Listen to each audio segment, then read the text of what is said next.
सभी साथियों को नमो बुद्धाय, जय भीम। आज मैं मेरठ के अंदर हूँ। मेरठ के अंदर गांव है महमदपुर लाला, और इसमें पूज्य माता रमाबाई जी का जन्मदिन मनाया गया है। दिल्ली, मेरठ, एनसीआर में कहीं भी कोई माता रमाबाई पर कोई कार्यक्रम नहीं हुआ, लेकिन यहाँ एक कवि सम्मेलन हुआ है। तो मैं मुलाकात आप लोगों की कराता हूँ, जो कवि हैं, जिन्होंने कवि के माध्यम से यहाँ अपनी बातें कही हैं। जय भीम। क्या नाम आपका? मेरा नाम धर्मपाल सिंह मित्रा है जी। और माता रमाबाई जो थी वो बाबा साहब की मार्गदर्शिका और उन्हें साहब बनाने का जो जिम्मेदारी थी वो उन्होंने जो 28-29 साल में उनकी पूरी की। और माता रमाबाई जो है 37 साल की उम्र में बाबा साहब को बहुत ऊंचाई पर लेके गई और दुनिया का उन्हें सबसे ज़्यादा शिक्षाविद बनाया और संविधान बनाने का उन्हें मौका जो मिला और रमाबाई जी के। हाँ जी मैम, क्या मेरा नाम नाम आपका? बीना सिंह मंगल, जी। मेरठ से। और बाबा साहब को साहब का पद देने का जो काम वो माता रमाबाई ने किया। और गोबर बीन बीन के गौ से पात पात के जो बेच बेच के अपने घर का गुजारा किया।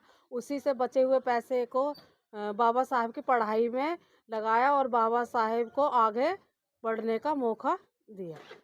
जिस तरीके से हम देश के अंदर बाबा साहब की जयंती पूरे विश्व के अंदर धूमधाम से मनाते हैं, और मेरठ इतना बड़ा शहर है, यहाँ कोई भी माता रमाबाई पर कोई कार्यक्रम नहीं हुआ, ना कोई उनकी विचार गोष्ठी हुई, यहाँ कभी सम्मेलन हुआ, ऐसा क्यों? ऐसा इसलिए है कि हम सब मतलब दुनिया के अपने लोगों को बताना चाहते हैं कि जैसे रमाबाई ने बाबा साहब को आगे बढ़ाया, हर औरत इसी तरह से अपने घर में जो कि अपने पति को आगे बढ़ाने की कोशिश करे और अपने बच्चों को बाबा साहब के बराबर पढ़ाई लिखाई में पद दिलाने की कोशिश करे। क्या नाम आपका? मैं रीना खेड़ा मेरठ से। अच्छा, रीना खेड़ा मेरठ। मैं एक कवित्री हूँ। जी जी सुरेंद्र खेड़ा जी। मेरे हस्बैंड। और हम कविता के माध्यम से रमाबाई के जीवन पर परिचय डाल रहे थे और सभी ने बारी बारी से इसके जन्मदिन मनाया, इनके ऊपर कविता के माध्यम से बताया लोगों को और उन्हें जागरूक करना चाहते हैं सभी को, समाज को। क्योंकि अम्बेडकर ने जो उनके जीवन साथी थी रमाबाई, बहुत सहयोग करा, तभी आज वे पूजे जाते हैं।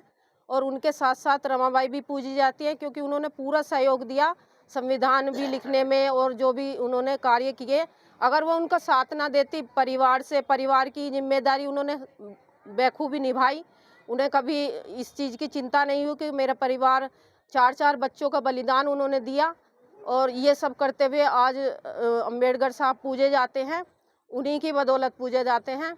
इसलिए औरतों को जागरूक करना, इसलिए रमाबाई का जन्मदिन मनाया गया कि औरतें अगर आगे बढ़ेंगी तभी पुरुष भी आगे बढ़ेंगे और ये समाज भी आगे बढ़ेगा। थैंक जिस यू, तरीके धन्यवाद। से बाबा साहब ने महिलाओं को अधिकार दिया, शिक्षा ग्रहण कर रही है, ज्यादा से ज्यादा शिक्षा ग्रहण कर रही है महिलाएं या लड़कियां, जी।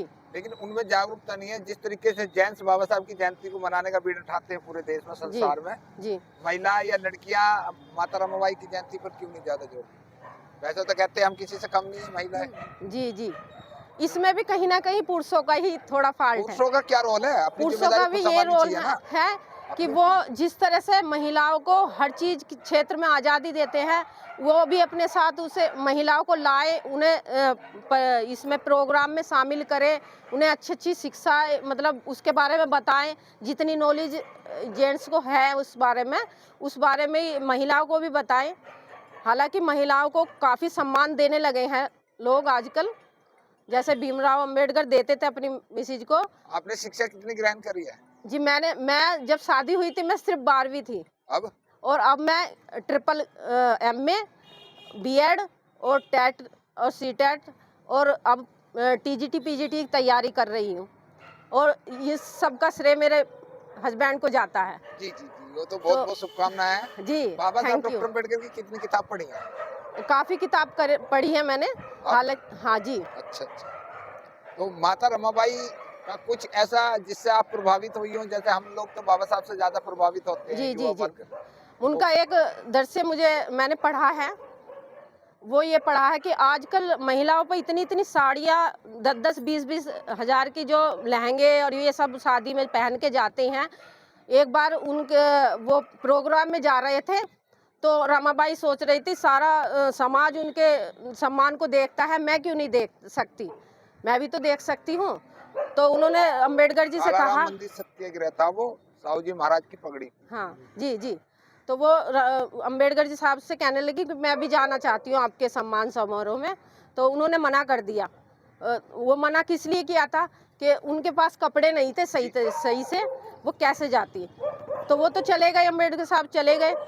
तो उसके बाद उन्होंने सोचा मुझे जाना है, ज़रूर जाना है। तो उनकी एक पगड़ी रखी हुई थी संदूक में, तो उसको वो लपेट कर साहू जी महाराज बाबा साहब से मिलने आए थे, जब वो जी चलते चलते अपनी पगड़ी भूल गए थे हाँ टेबल पे। जी जी, तो वो उसे पहन के जाए और फिर वो आ गई थी प्रोग्राम से, आकर कहने लगी साहब जी आपका प्रोग्राम कैसा रहा। तो फिर अम्बेडकर साहब कह रहे थे मैंने आपको देख लिया था, पीछे आप थी। तो वो उनसे छिप कर गई थी उसमें, जी जी उन्हें बिना बताए। जी जी। बाबा साहब स्पीच दे रहे थे तो माता रमाबाई पीछे से हाँ, देख रही उनकी थी। नज़र उस पर पड़ गई थी। चलो तो बहुत मैं बहुत यही शुभकामनाएं कहना आप लोगों को। महिलाओं को क्या कहना चाहती हो? चलते तो महिलाओं को मैं यही कहना चाहती हूँ, जितना खर्चा वो अपने मेकअप में, अपनी कपड़ों में और अपने आने जाने में, अपने साज सज्जा में लगाती हैं, वो किताबों में लगाए, अपने बच्चों को पढ़ाए, अपने परिवार को आगे बढ़ाएं, इसमें ज़्यादा खर्चा करें तो धन्यवाद। समाज आगे बढ़ेगा। Thank you. मास्टर जी जय भीम। जी जय भीम। आपका नाम खेड़ा मैं है, पहले तो ये बता दो सुरेंद्र इसका खेड़ा, मतलब क्या है? हाँ सुरेंद्र खेड़ा। वैसे तो हमारा जो पैतृक गांव है किशोरीपुरा बना के पास है, लेकिन मुझे यहाँ पर लगभग 30 साल होते हो गए कंकर खेड़ा में रहते हुए। अच्छा। तो कंकर खेड़ा से ये खेड़ा शब्द मैंने चुरा लिया अच्छा। और अपने नाम के सम्मुख लगा लिया। चुराना तो मास्टरों का और काम नहीं है। बस ये कुछ भी गुस्ताखी समझ लीजिए, चाहे कुछ भी समझ लीजिए, कंकर खेड़ा से खेड़ा लिया और तब मैं सुरेंद्र खेड़ा ये मेरा नाम पड़ा। और आज यहाँ पर हम जो इकट्ठा है, ये लाला महमदपुर गांव है, कंकर खेड़ा से लगा हुआ है। तो यहाँ हमने चूँकि 7 फरवरी माता रमाबाई का जो है जन्म दिवस है, मगर 7 फरवरी को ना मनाते हुए आज हमने 8 फरवरी को इसको मनाने का जो निर्णय लिया। ये अखिल भारतीय प्रबुद्ध साहित्यिक और सामाजिक संस्था है हमारी, जिसके द्वारा एक सामाजिक कार्यक्रम हो, चाहे वो साहित्यिक हो, उसको हम समय समय पर करते रहते हैं। तो इस 8 तारीख को हमने माता रमाबाई की जयंती को मनाने का संकल्प लिया और यहाँ लाला महमदपुर के ये पार्क में लाइब्रेरी संचालित है और उसी के इसके हॉल में और यहाँ प्रांगण में हमने माता रमाबाई के जयंती को अभी मनाया है। मेरठ शहर इतना बड़ा शहर है, जी। देश के अंदर नाम है इसका, और यहाँ आबादी भी ठीक ठाक है। जी जी जी। तो इतनी धूमधाम से माता रमाबाई का जयंती या उन पे विचार गोष्ठी क्यों नहीं हो रही है, ताकि हाँ महिलाएं हाँ, या लड़कियां बिल्कुल, ज्यादा बहुत ज्यादा? अच्छा प्रश्न है आपका। और ये एक दुर्भाग्य का विषय है, दुख का विषय है कि बहुजन में एक अच्छा नाम होने के बाद भी इतने महापुरुषों की जब जयंती होती है तो उस पर ये भीड़ दिखाई नहीं देती, बहुत ही नीरसता दिखाई देती है। तो लोगों के अंदर जागरूकता की कमी है, लोगों के अंदर जो है ये ज्ञान लोगों की के कमी अंदर है। जागरूकता की कमी नहीं है, लोगों के अंदर जिम्मेदारी की कमी है। हाँ, ये भी कह सकते हैं, बिल्कुल बिल्कुल। या तो जिम्मेदारी से भागना हुआ, लेकिन जब तक हम खुद भी अपनी गलती समझ रहे हैं, काउंसलिंग होनी चाहिए, लोगों को महापुरुषों की जानकारी दी जानी चाहिए, उनके संघर्ष के बारे में पता होना चाहिए। जब लोग देखेंगे कि वास्तव में ये वे लोग हैं जिन्होंने हमारे लिए जो है अपने बच्चों को कुर्बान कर दिया, अपनी कुर्बानी दे दी, अपना समय नहीं देखा, तो वो उनके प्रति समर्पित होंगे, उसके लिए समय निकालेंगे। तो कहीं ना कहीं ज्ञान का भी अभाव है, कहीं ना कहीं उनको इतिहास की भी जानकारी का अभाव है। जैसे ही उनको जानकारी मिलेगी तो वो कार्यक्रम में आएंगे। तो कहीं ना कहीं मैं देख रहा हूँ कि काउंसलिंग की कमी है। उनके बीच जाकर हमें अपने महापुरुषों की जानकारी देनी चाहिए और उनका डेडिकेशन, उनका समर्पण, उनका संघर्ष, उनकी जीवन शैली सब लोगों को बतानी चाहिए। आज हालांकि कार्यक्रम ठीक रहा, माता रमाबाई के बारे में काफ़ी लोगों ने सुनाया और अच्छा रेस्पॉन्स दिया। बहुत बहुत धन्यवाद। जी जी, क्या नाम आपका? मेरा नाम मंगल सिंह मंगल, गज़ल सम्राट के रूप में जाना जाता हूँ। हाँ। और आजकल मेरठ में आपके आसपास ही कंकर खेड़े में निवास करता हूँ। पुलिस विभाग से रिटायरमेंट हूँ। लेखन कार्य बचपन से मेरा चला आ रहा है, जिसको पूरी तरह अब पूर्ण रूप से जो है विकसित करने में लगा हुआ हूँ। और आज जो है रमाबाई की जयंती का पुण्य पर्व के रूप में आज हमने जो शुरुआत की है कविताओं के माध्यम से या पढ़े लिखे विद्वान व्यक्तियों के माध्यम से, उसका मकसद ये है कि हमें अपने देश के समाज के लिए रमाबाई के जीवन को हमें एक प्रेरणा स्रोत के रूप में लेना चाहिए और उसी से प्रेरणा लेके उनके जीवन से जितना सहयोग प्राप्त करने के बाद या त्याग के बाद जिस ऊंचाई पे भीमराव अंबेडकर जी का नाम ऊपर हुआ, उसी तरह से हम चाहते हैं कि वही समाज इन्हें प्रेरणा का स्रोत बनाए और अपने समाज को ऊंचाइयों तक पहुंचाए, जिसमें अनेक लोग भविष्य में ऊपर आएं और हम जो है उससे लाभान्वित हों।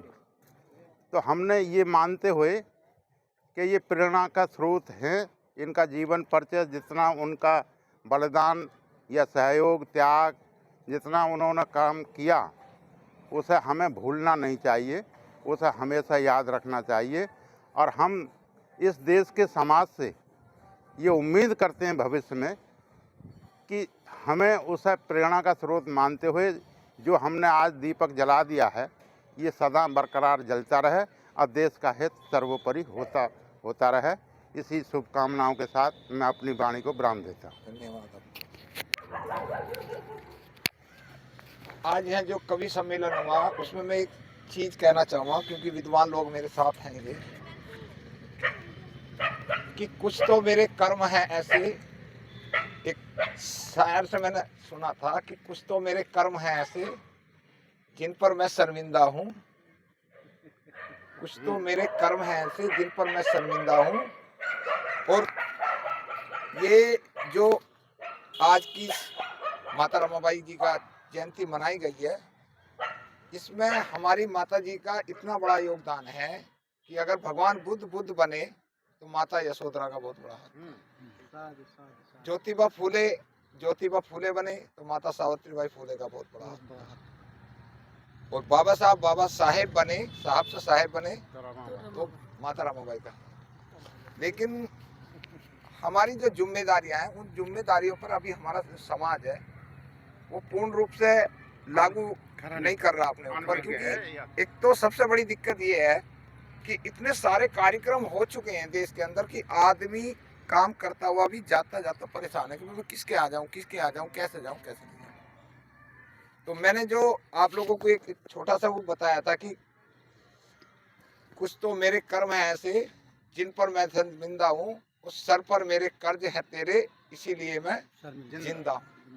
तो आप सब लोग अपनी जिम्मेदारी निभाएंगे। नमो बुद्धाय, जय भीम।